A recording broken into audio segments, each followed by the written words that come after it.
And it is time now for a special election edition of The Big Board. Our team of insiders all set to weigh in, including Martha Raddatz right here at the table. Welcome. Morning. Is this your first big board? I think it is. I'm kind of excited, you know? It's so, woohoo! Okay, we're going to begin with the election odds with our forecasting guru, Nate Silver of 538. And Nate, you nailed 2008, you nailed 2012. Where do you have the race today?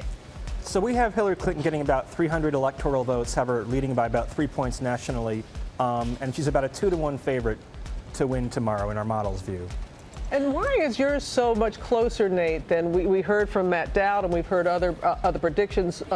What is the reason for the difference? I mean, ours is based on data and history, and a 3-point polling lead is not foolproof. We remember in 2000, for example, George Bush led by about 3 points in the polls and wound up losing the popular vote, won the Electoral College. In 2012, the last election, President Obama beat his polls in swing states by about 3 points on average. So you have to think of the spread from maybe a 6-point Clinton win on the upside to a very, very, very close race on the downside, and that's how we make our forecast based on history. You hear a lot of Trump supporters talk about the fact that polls they think don't really capture the Trump support. They talk about those shy Trump voters. What do you make of that? I mean, that's one argument for why Trump could beat his polls, and there are a lot of people who are undecided in the electorate. At the same time, we know the Clinton campaign has a better turnout operation. We know the early voting data, at least they think, looks pretty good for them in Florida, Nevada, states like that. So that's why you can't pretend that polls are precise to within a percentage point or so, and why you could, it's worth staying up late tomorrow to see how things unfold. Do polls capture this changing electorate? I think it is going to be a late night, Nate. You got that right. Thanks so much. Thank you. Now to American voters, so much is at stake in this presidential election. Emotions are running high. Martha has been crisscrossing the country, talking to voters. You were excited about moderating. You're, I think, a little more excited about being here on the big board. But no. Much more excited. No. Well, what are you hearing from people across the country, Martha? You nailed it with the word emotion. People are so emotional about this, and they're also so well informed. It's incredible. I mean, you've all been around. You've talked to voters over the years, and sometimes you hit a voter who said, who's running again? Everybody knows who's running. Everybody knows what's at stake. Everybody knows what the issues are, and everybody agrees on one thing: they cannot wait till tomorrow is over. We hear that over and over again. No accident that all the campaigns are converging on Philadelphia tonight. You're going to have the president there, the first lady, along with the Clintons. Donald Trump will be there as well. And you spend a lot of time both in that city and the surrounding suburbs, which is really a bellwether for the whole country. It really is a bellwether for the whole country, what happens in those so-called collar areas right around Philadelphia. But I also was out in western Pennsylvania, and I think more than anything, that state shows the divide. You have Philadelphia, you have the suburbs, and they'll probably, particularly, obviously, in Philadelphia, go for Hillary Clinton. But you go to western Pennsylvania, and it is like a different state. The steel mills are broken down. It is absolute blight out there. You got a Democratic mayor of a small town out there who all these months said he might vote for Donald Trump. And now, even just a couple of days ago when I was with him, he's like, I don't know who I'm going to vote for. I might vote for myself. That says a lot. But a good thing that back in Philadelphia, that it seems like the transit strike is over. So people will be able to get to the polls. Good news. That is great news. Makes a big difference. It does. Of course, every presidential campaign, a piece of history. We're going to talk about the historical significance of this one especially.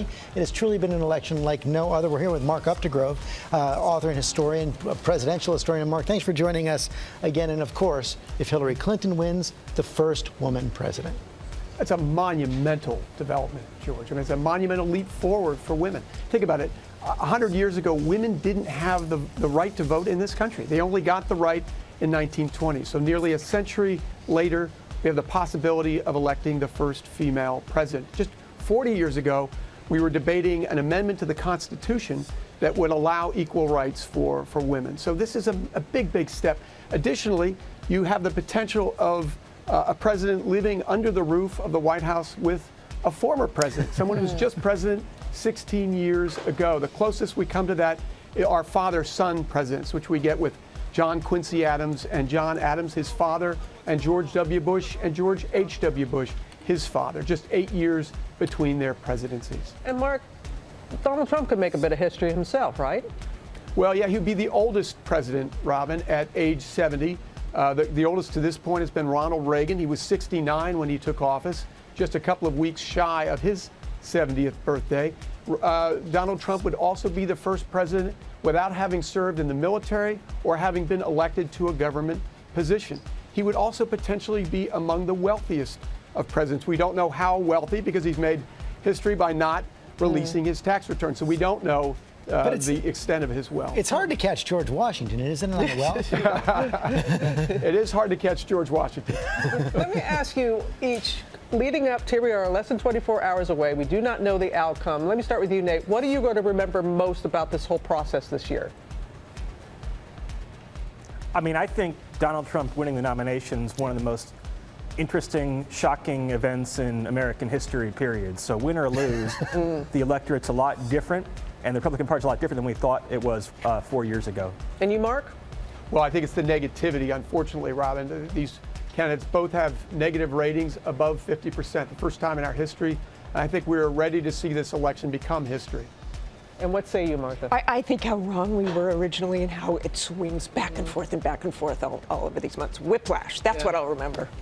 But it's all over tomorrow. Almost. Almost. Got The a whole voting. day. Voting at least tomorrow. Thank you all very, very much.